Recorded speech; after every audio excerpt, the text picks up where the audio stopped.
28 tahun yang lalu saya agak sedikit trauma juga lihat pengadilan katanya. Tapi saya bilang kan suasananya kan berbeda. Dulu kan Anda dalam posisi ditahan, hari ini dalam posisi sudah bebas.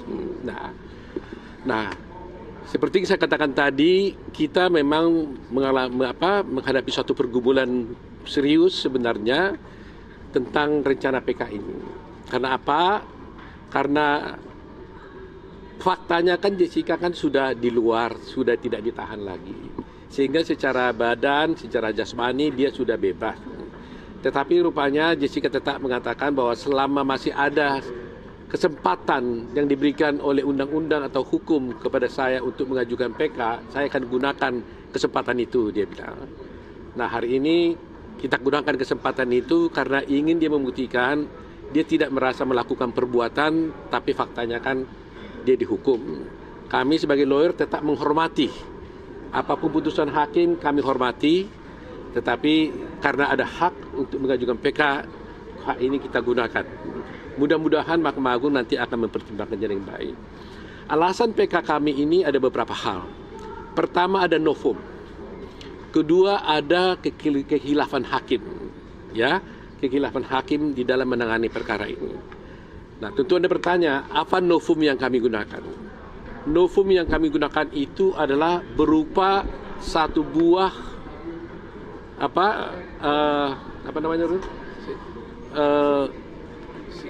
semacam flash disk, ya.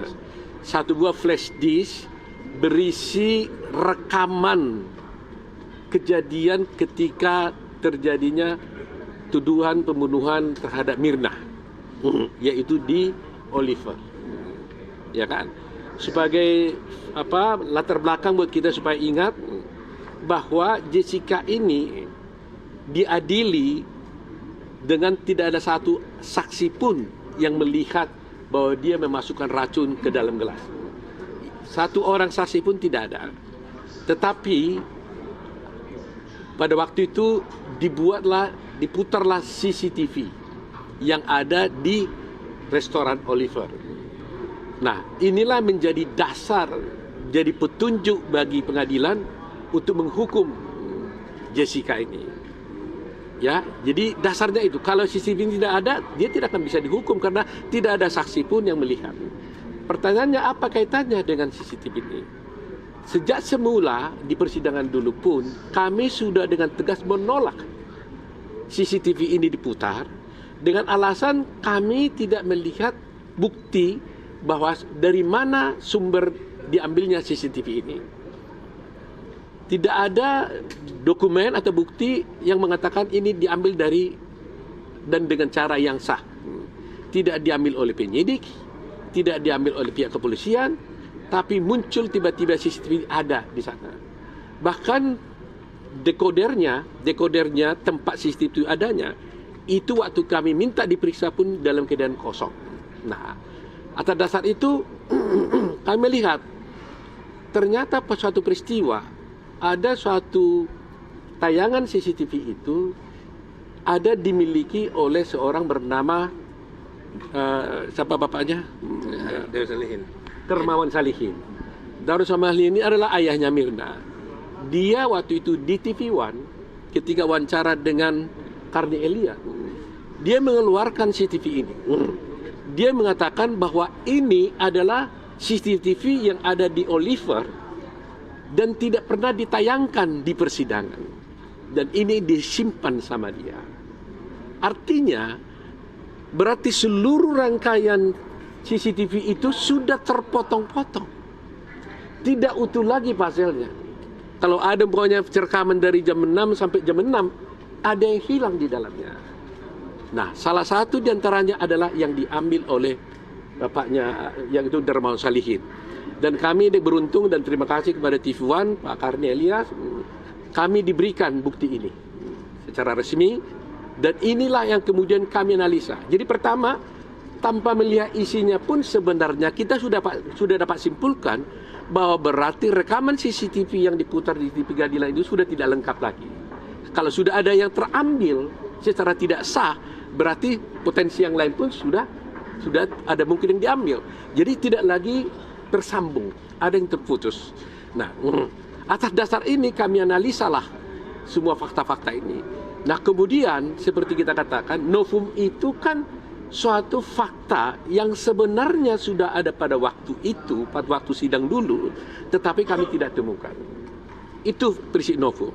Nah, tadi saya katakan tadi ada CCTV, rekaman CCTV yang diambil dari Oliver dan tidak pernah diputar di dalam persidangan, sehingga menjadikan semua perkara ini menjadi absurd gitu. Nah, kedua, akhirnya kami menyelidiki lagi, kami menemukan dan menggunakan ahli. Terus terang aja kami menggunakan ahli itu Rizwan Syarifar. Kami selalu mengatakan CCTV yang diputar di persidangan ini, kami katakan ada dugaan rekayasa. Rizwan Syarifar tidak mau mengatakan dugaan, dia mengatakan itu rekayasa. Tapi karena dia ahlinya, dia harus buktikan tuh. Kami masih tetap mengatakan ada dugaan rekayasa. Bagaimana dugaan rekayasa yang bisa terjadi adalah begini, bahwa ada dulu di sana itu ada dua ahli yang diajukan oleh pihak penyidik, di pihak kejaksaan. Namanya satu Christopher, satu lagi M. Nuh, ya kan? Nah, di sini ada saya supaya jangan salah. Jadi ada di CCTV, jadi kita lihat ya, CCTV ini karena tidak ada saksi yang melihat, maka dia memutar CCTV.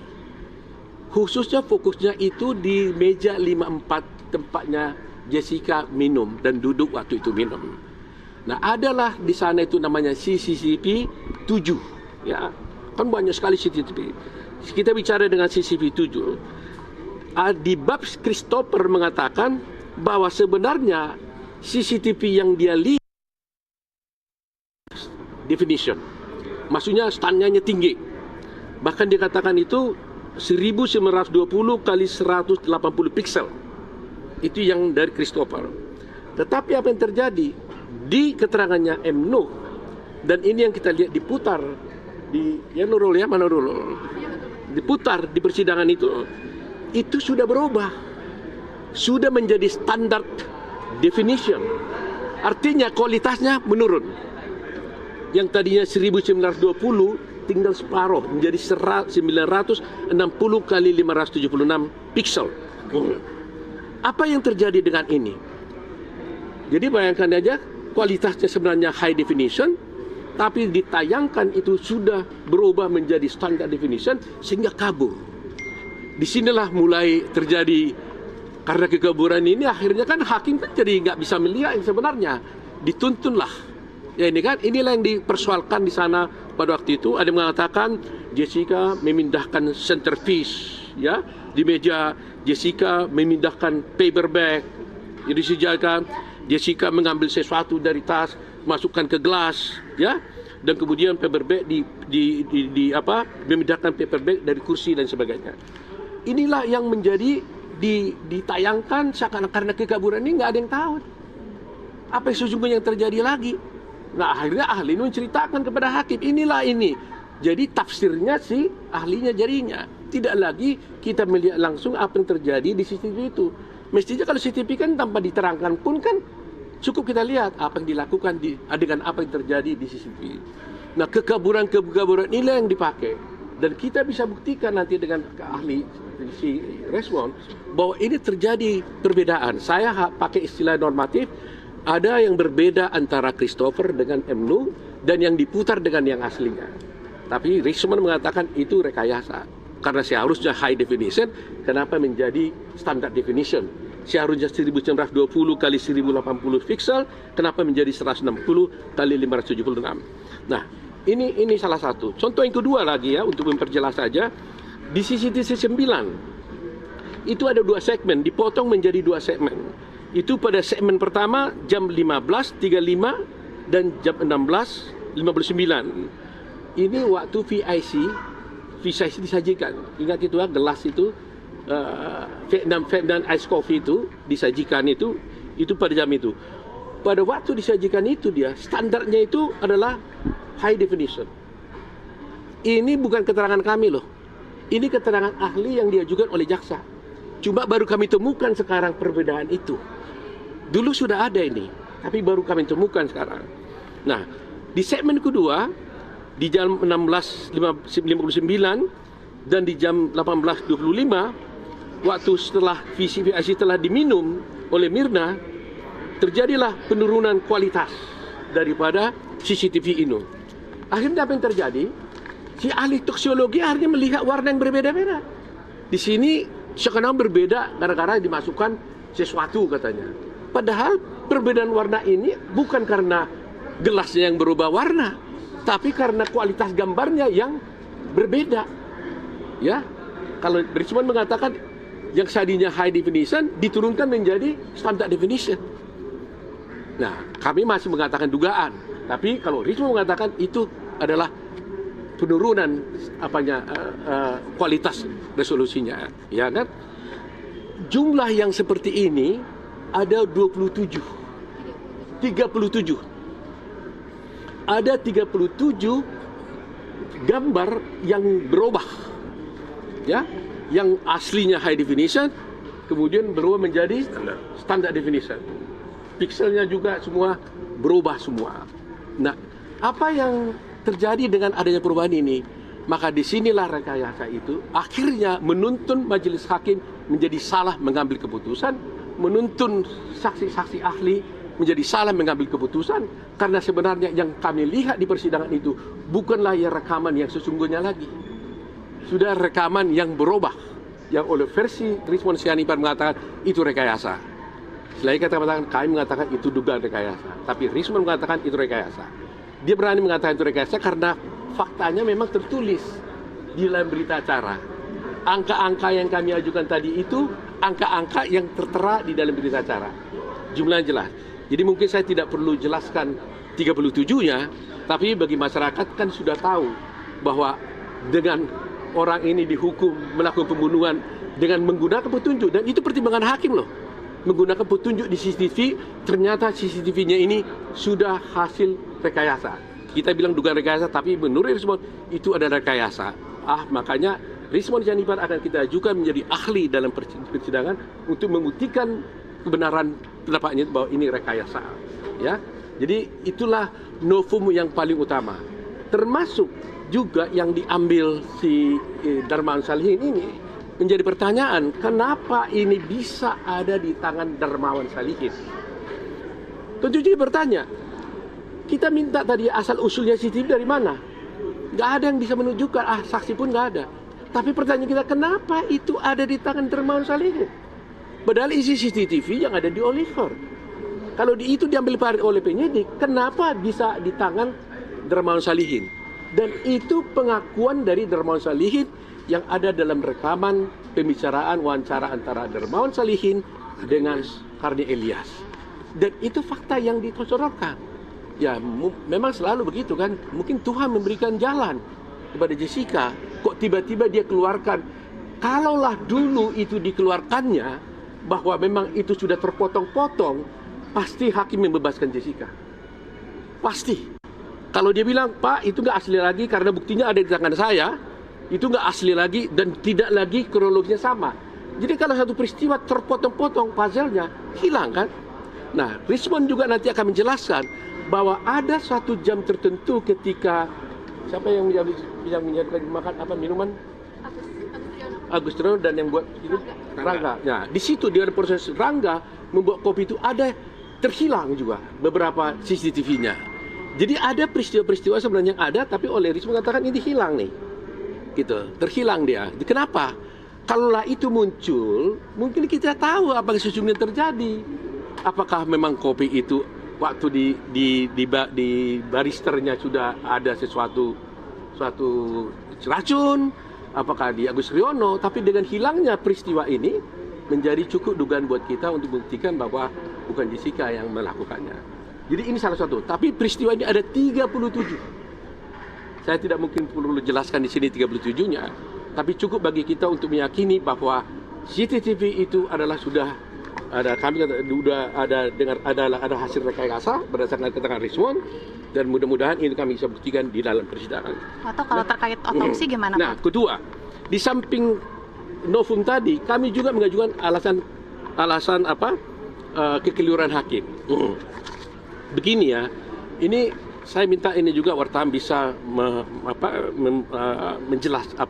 menyebarluaskan informasi ini.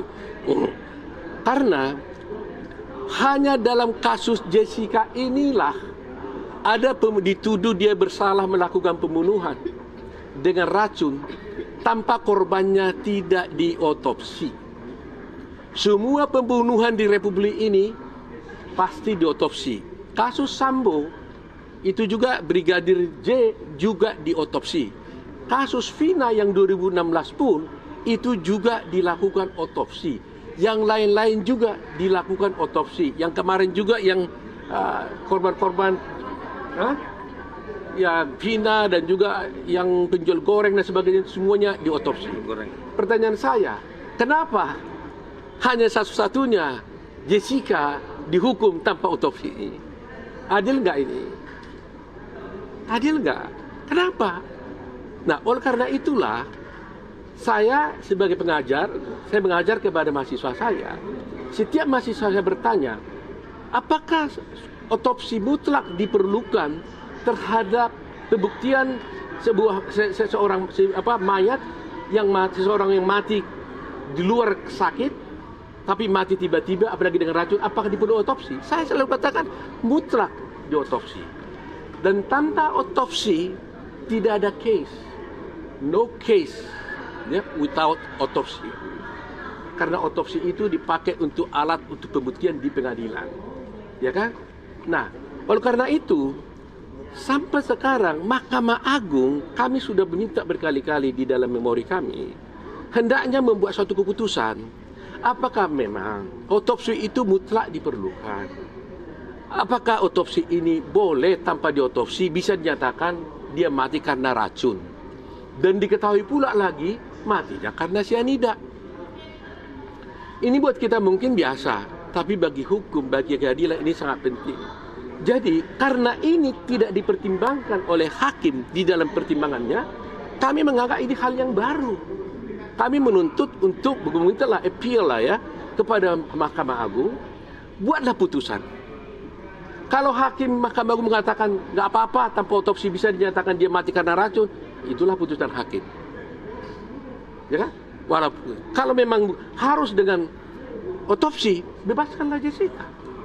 Karena dia tidak pernah, korbannya tidak pernah diotopsi. Bayangkan orang mati tiba-tiba di sana. Lantas hakim mengatakan dia itu mati karena racun dan dia tahu pula itu adalah racunnya sianida tanpa diotopsi. Bagaimana ini bisa terjadi? Nah, ini salah satu yang kami perjuangkan. Kedua, juga kami punya bukti dan mudah-mudahan kami ini bisa diizinkan membuka di persidangan. Itu jumlah kopi sisanya kopi yang ada dicek di Mabes Polri itu sesungguhnya itu tidak cocok lagi dengan aslinya.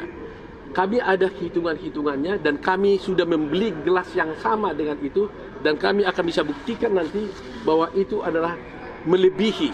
Jadi kalau dicek kembali sisa itu tidak mungkin seperti itu. Ya, dan itu kita menjadi alasan kita untuk PK. Nah, ketiga yang paling sangat penting adalah ketika Jessica dituduh melakukan pembunuhan, Mirna dibawa ke rumah sakit. Kemudian dokter memeriksa cairan di lambungnya 70 menit setelah Mirna meninggal. Ya kan, setelah Mirna meninggal, ternyata hasilnya adalah negatif sianida. Tidak ada sianida di lambungnya 70 menit setelah dia meninggal. Ya. Tapi coba bayangkan, berarti kan negatif sianidanya. 3 hari kemudian setelah diformalin, bahkan akan mau dikubur lagi nanti Mirnanya, diperiksa kembali lambungnya, dinyatakan ternyata ada sianida 0,2 miligram. Pertanyaannya, mungkin nggak dari tiada menjadi ada? Orangnya udah mati. Kalau orangnya sudah mati, maka dari adanya, kalau ada tadinya di sana sianida, bisa hilang karena sudah mati, karena waktu. Tapi kalau umpamanya dia sudah mati, di sini adalah sianidanya tidak ada, diperiksa 70 menit, 3 hari kemudian kok ada, itu dari mana jalannya? Bagaimana bisa dari tiada menjadi ada? Nah, inilah yang gak pernah dijawab oleh Mahkamah Agung. Jadi kami meminta Mahkamah Agung, tolong jelaskan apa pendapat Mahkamah Agung tentang ini. Apakah Mahkamah Agung percaya bahwa orang sudah mati bisa bertambah cairan di tubuhnya dari luar? Atau dari mana? Bisa dijelaskan. Karena di dalamnya waktu 70 menit tidak ada cyanida itu. Kok tiba-tiba 3 hari kemudian jadi ada? Dari mana? Nah, itulah yang ingin kami jelaskan. Jadi masih banyak ya yang dulunya sudah ada, tapi kami tidak mengajukan ini karena tidak dipertimbangkan. Dari kalimat kuncinya adalah semua ahli yang kami ajukan dalam persidangan dulu, baik yang dari Melbourne, baik dari Sydney, baik dari Indonesia, baik dari Gold Coast ya, si Beng Ong ya, itu satu pun tidak pernah dipertimbangkan. Nggak pernah dipertimbangkan. Seharusnya putusan yang benar haruslah memberikan pertimbangan yang cukup. Kalau dipertimbangkan, dia tolak kesaksian itu haknya Mahkamah Agung. Saya tidak setuju dengan ini katanya. Tapi ini nggak pernah dipertimbangkan. Yang dipertimbangkan hanyalah dakwaan dari jaksa. Nah, ini adalah suatu kesalahan. Kalau begitu, apa gunanya kami ajukan ahli-ahli itu? Seharusnya kalau Pak Hakim tidak setuju, dia bilang kami nggak setuju dengan pendapat ini. Tapi jangan diabaikan begitu saja, gitu. Nah, itulah mungkin alasan-alasan utama kami. Ya, nanti mungkin kami bisa jelaskan lebih dalam lagi. Tapi tujuan kami di sini adalah bahwa selalu mencari keadilan. Ya. Jadi kami di sini sebagai lawyer memberikan akses to justice ya, akses kepada Jessica untuk mendapatkan keadilan dan itu adalah tugas kami. Ya, terima kasih kawan-kawan semuanya ya. Ada pertanyaan? Bang, penegasan berarti tim kuasa hukum Jessica artinya mempunyai data video CCTV keseluruhan yang selama ini diduga terpotong. Keseluruhannya berarti dimiliki sama tim. Jadi gini, kita minta dulu termasuk Christopher dan Emnu waktu mereka bersaksi nggak dikasih. Tapi akhirnya kami melihat dari keterangan ahli mereka sendiri, kalau itu dibaca dan diterjemahkan kepada CCTV, terbaca gitu loh ya.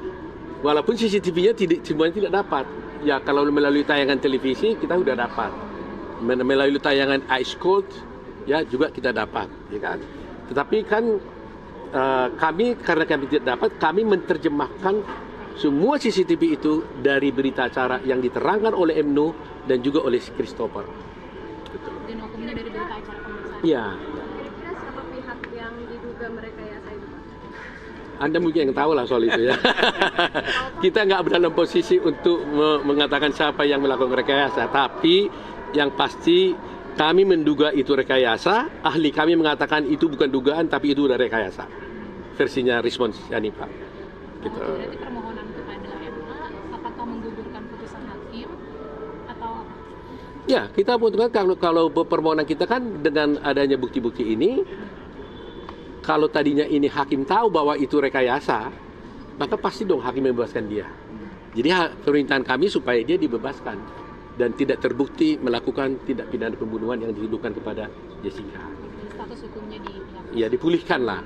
Seperti saya katakan, walaupun Jessica udah di luar, tapi kan harus dipulihkan kan harkat martabat dia kan sebagai warga negara. Lu bayangkan 28 tahun dia dulu umurnya, sekarang sudah 36 tahun. Hilang 8 tahun di penjara. Dan kalau tidak ada PB, bayangkan aja 20 tahun hilang masa depannya dia. Mengerikan juga kan. Penegasan berarti kalau tadi dikatakan tidak ada otopsi seharusnya batal demi hukum begitu? Ya, kalau tidak ada otopsi, tidak ada kasus ini. Bahkan Krishnamurti sendiri juga mengatakan, kita bisa nonton di film Ice Cold itu. Dia bilang, no autopsy, no case. Dan saya, ketika saya pergi juga pada ahli di luar Melbourne, semua ahli saya yang di Melbourne, Sydney mengatakan itu, saya pergi ke Singapura juga. Mereka mengatakan, kalau tidak ada otopsi, itu tidak ada kasus, tidak ada case. Sehingga dia bilang, kenapa ini menjadi kasus, otopsinya nggak ada. Dan kita bisa lihat kan, Sambo diotopsi, Vina diotopsi, yang lain-lain juga diotopsi. Gitu. Jessica, kemarin kamu sudah menerima kan? Ya, pemirsa itu tadi kuasa hukum Jessica Wongso, Otto Hasibuan, sesaat setelah melakukan pendaftaran permohonan peninjauan kembali atas Jessica Wongso. Setidaknya ada 3 hal yang disampaikan oleh Otto Hasibuan usai pendaftaran permohonan PK Jessica Wongso, di antara lain novum yang diajukan oleh Pengadilan Negeri Jakarta Pusat. Sedikitnya ada 37 peristiwa yang harus terungkap pada sidang PK yang akan digelar berdasarkan ketentuan waktu dari Pengadilan Negeri Jakarta Pusat. Setelah itu ada juga alasan kekeliruan hakim, di mana dengan alasan tidak ada otopsi pada korban merupakan satu hal yang diberatkan oleh pihak kuasa hukum, di mana kuasa hukum mengatakan bahwa otopsi adalah satu-satunya langkah yang digunakan untuk mengetahui penyebab kematian korban. Selanjutnya, ahli terpidana yang dihadirkan, maksud kami ahli dari terpidana yang dihadirkan tidak dipertimbangkan pada saat persidangan 2016 lalu dan hanya mempertimbangkan keterangan dari ahli yang dihadirkan oleh jaksa. Sementara kejanggalan bukti sianida yang juga disampaikan oleh kuasa hukum Jessica Wongso Otto Hasibuan yang terdapat kejanggalan di mana terdapat sianida setelah beberapa jam korban meninggal. Itu yang juga menjadi salah satu permohonan yang menjadi kejanggalan dari penemuan sianida adalah beberapa jam, 70 jam setelah korban dinyatakan meninggal. Itu yang menjadi kejanggalan yang disampaikan oleh tim kuasa hukum Otto Hasibuan terkait dengan permohonan peninjauan kembali Jessica Wongso. Pemirsa, demikian breaking news terkait dengan pendaftaran permohonan PK Jessica Wongso. Kami akan terus mengupdate informasi ini dalam program NTV lainnya. Saya Muhammad Irsal. Selamat menyaksikan acara kami selanjutnya. Sampai jumpa.